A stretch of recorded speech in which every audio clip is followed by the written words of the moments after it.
देश और दुनिया की तमाम छोटी बड़ी खबरों से अपडेट रहने के लिए हमारा चैनल सब्सक्राइब करें और नोटिफिकेशन के लिए बेल आइकन दबाना लगातार बढ़ता जा रहा है। इस विवाद की लपटों में सोमवार रात सेंट्रल नागपुर झुलस गया। क्या एक सोची समझी साजिश थी? ये सवाल अब इसलिए उठ रहे हैं क्योंकि जहां विवाद हुआ वहां पत्थरों का ढेर मिला है। जब पत्थरबाजी शुरू हुई तो उसमें किसी को भी बख्शा नहीं गया। विश्व हिंदू परिषद और बजरंग दल के विरोध प्रदर्शन के बीच एक अफवाह फैली और हिंसा में दंगाइयों ने जमकर उत्पात मचाया। दर्जन गाड़ियां स्वाहा भी कर दी गई। स्थानीय लोगों का कहना है कि उपद्रवी घर के अंदर तक घुसे और तोड़फोड़ की, गाड़ियों को जला दिया गया। तो अब सवाल उठता है कि आखिर नागपुर में हुई हिंसा के लिए जिम्मेदार कौन? औरंगजेब को लेकर जारी तनाव की आड़ में क्या जानबूझकर चिंगारी को भड़काया गया है? इस पर सियासत गर्म है। शिवसेना और बीजेपी नेता इसे सुनियोजित साजिश बता रहे हैं। महाराष्ट्र के उप मुख्यमंत्री एकनाथ शिंदे ने कहा कि औरंगजेब का समर्थन करने वाले देशद्रोही हैं,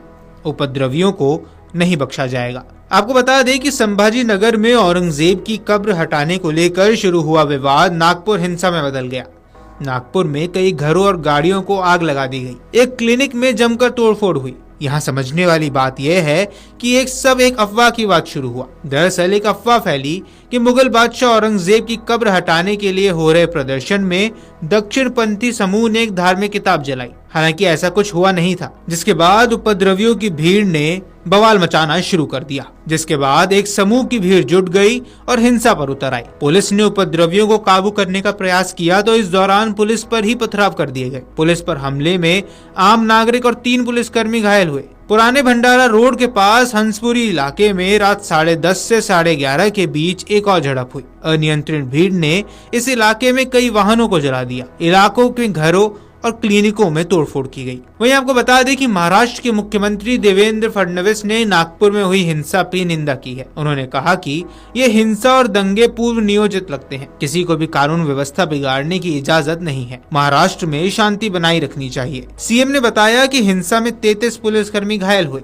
जिनमें से 3 डीसीपी स्तर के अधिकारी शामिल हैं और 12 दुपहिया वाहन क्षतिग्रस्त हुए हैं। नागपुर हिंसा पर विधानसभा में बोलते हुए महाराष्ट्र के सीएम देवेंद्र फडणवीस ने कहा, नागपुर में विश्व हिंदू परिषद और बजरंग दल ने विरोध प्रदर्शन किया। प्रदर्शन के बाद एक अफवाह फैलाई गई। शाम को अफवाह ने तूल पकड़ लिया, जिसमें ये कहा गया कि एक प्रतीकात्मक कब्र पर रखी गई चादर पर धार्मिक चिन्ह था। इसी अफवाह के कारण मामला गरमाया और हिंसा की घटना हुई। ये एक सुनियोजित हमला लगता है। किसी को भी कानून व्यवस्था अपने हाथ में लेने की इजाजत नहीं है। देवेंद्र फडणवीस ने खुलासा किया कि हिंसा स्थलों से पत्थरों से भरी एक ट्रॉली मिली है। वहीं कुछ खास घरों और संसाधनों को निशाना बनाया गया। एक डीसीपी पर कुल्हाड़ी से हमला किया गया। हम निश्चित रूप से कार्रवाई करेंगे और जिन्होंने कानून और व्यवस्था को अपने हाथों में लिया है उन्हें बख्शा नहीं जाएगा। पुलिस पर हमला बर्दाश्त नहीं किया जाएगा। नागपुर हिंसा में पुलिसकर्मियों को लगी चोट के बारे में बताते हुए उन्होंने कहा कि पुलिस पर हमले बर्दाश्त नहीं किए जाएंगे। हिंसा में शामिल लोगों के खिलाफ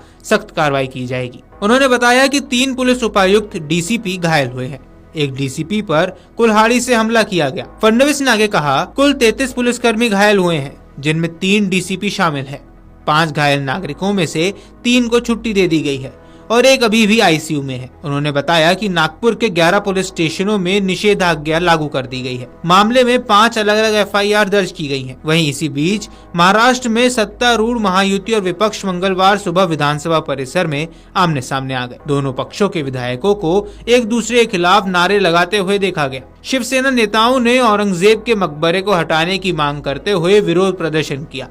वहीं विपक्ष ने दंगों के लिए सरकार को जिम्मेदार बताया। विपक्ष का कहना था कि महायुति सरकार के कुछ मंत्रियों के बयान के कारण महाराष्ट्र में ऐसी स्थिति बिगड़ रही है। हालांकि सत्तारूढ़ गठबंधन के विधायकों ने कुछ लोगों पर मुगल सम्राट औरंगजेब का महिमा मंडन करने का आरोप लगा दिया। सीएम देवेंद्र फडणवीस ने विधानसभा में कहा कि यह हिंसक घटना और दंगे पूर्व नियोजित प्रतीत होते हैं। महाराष्ट्र के उप मुख्यमंत्री एकनाथ शिंदे ने नागपुर हिंसा को सोची समझी साजिश करार दिया। उन्होंने कहा, समाजवादी पार्टी के विधायक अबू आजमी से मामले की शुरुआत हुई। इसके बाद ये मुद्दा बढ़ता चला गया। इसमें कोई दो राय नहीं है कि औरंगजेब ने हमारे मंदिरों को तोड़ा। ये इतिहास में दर्ज है। औरंगजेब के मुद्दे पर नागपुर में हिंसा नहीं होनी चाहिए थी, लेकिन हिंसा करने वालों को बख्शा नहीं जाएगा। उनके खिलाफ हम कड़ा एक्शन लेंगे। साजिश के तहत नागपुर में हिंसा हुई। इस दौरान घरों और गाड़ियों को पहचान कर टारगेट किया गया। ऐसा लग रहा है कि हिंसा का पूरा प्लान पहले से तैयार था। क्या साजिश के तहत नागपुर में हिंसा हुई? इस बात की आशंका एकनाथ शिंदे ही नहीं नहीं बल्कि कई अन्य लोग भी जता रहे हैं। वहीं पुलिस इस मामले में हर एंगल से जांच कर रही है।